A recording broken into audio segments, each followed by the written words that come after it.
வணக்கம். நம்மளுக்கு எப்பேற்பட்ட முதலமைச்சர் கிடைச்சிருக்காரு பாருங்க. தமிழ்நாட்டில் எவ்வளோ பாலியல் கொலைகள் நடந்துட்டு இருக்கு.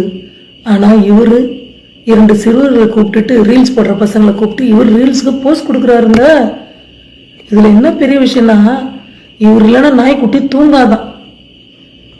முதலமைச்சர் ஸ்டாலின் அவர்களே இதே மாதிரி தானே இருக்கும். பாலியல் வன்கொடுமைக்கு ஆளாகி கொலை செய்யப்பட்ட அந்த பெண் பிள்ளைகள் தாய்மார்களுக்கு தான் கூடவே படுத்திருந்த குழந்தை இல்லைன்னு இருக்கும்போது அவங்க எப்படி தூங்குவாங்க? அதாவது விளாத்தி குளத்துல +2 படிக்கிற மாணவி காலை கடனை கழிப்பதற்காக வெளியில வந்திருக்காங்க. இன்னைக்கு அந்த குழந்தை உயிரோடு இல்லை. 4 நாள் ஆச்சுங்க. குற்றவாளிகளை கண்டுபிடிக்க முடியல. இன்னைக்கு அதாவது 2014 தூய்மை இந்திய திட்டம் ஸ்வச் பாரத் பிஜேபி கவர்மெண்ட் வந்த சமயத்துல நகர்ப்புறத்திலையும் கிராமப்புறத்திலையும் இந்த மாதிரி பெண் பிள்ளைகளும் பெண்களும் வெளியில போகக்கூடாதுன்னு இந்த திட்டத்தை கொண்டு வந்தாங்க. அதாவது இந்த கழிப்பறை திட்டம் எல்லா வீட்டுக்கும் இருக்கணும்ட்டு. ஏன் இந்த விளாத்தி குளத்துல இந்த மாணவிக்கு அந்த குடும்பத்துக்கு கிடைக்கல? இதை என்ன விசாரிச்சிங்களா ஸ்டாலின் அவர்களே? ஆனா இவர் என்ன பண்றாரு, பத்திரிகையாளர்களுக்கு இன்னைக்கு ஓய்வூதிய திட்டத்தை அறிவிச்சிட்டு இருக்கிறாரு. அதுல பாத்தீங்கன்னா 12,000 ஓய்வூதியத்துக்கு பதில் இப்ப 15,000. பத்திரிகையாளர்கள் செங்கல்பட்டுல வீட்டு மனைகளாம் எப்படி இருக்கு பாருங்க.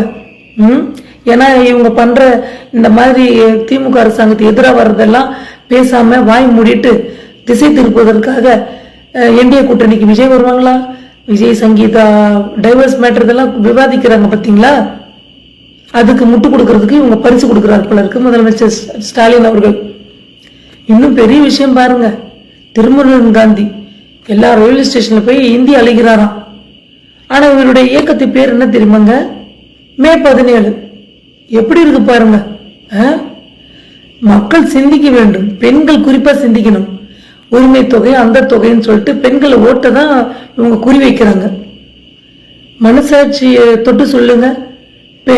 பெண் பிள்ளைகளை பெற்ற தாய்மார்கள் கிட்ட கேட்கிறேன், இந்த மாதிரி கொலை கேஸ் நீங்க கேள்விப்படும் போது உங்க மனசு எப்படி பதபதிக்குது? உங்களுக்கு ஓட்டு போட தோணுமா?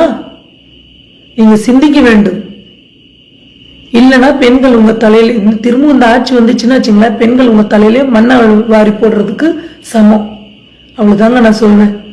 இன்னைக்கு பொன்னேரியில துரை சந்திரசேகர்ன்ற காங்கிரஸ் எம்எல்ஏ போயிருக்காரு. அப்போ அங்க இருக்க பெண்கள் கேட்டிருக்காங்க, ஓட்டு கேட்க வரும்போது நீ சொன்னியே வாக்குறுதி கொடுத்ததில்ல, அது செய்தியான்னு கேட்கிறாங்க. அந்த மாதிரி ஒவ்வொரு தொகுதிக்கும் காங்கிரஸ் எம்எல்ஏவோ இல்ல திமுக எம்எல்ஏ வரும்போது இந்த மாதிரி கேள்வி கேளுங்க. அப்பதான் அடுத்த தடவை இவங்களுக்கு பயம் இருக்கும், மக்கள் கேள்வி கேட்கிறாங்கன்றத. அதுவும் எலெக்ஷன் சமயத்துக்கு தான் உங்க வீடு தேடி வருவாங்க. ஜாகிரதையா ஓட்டு போடுங்க.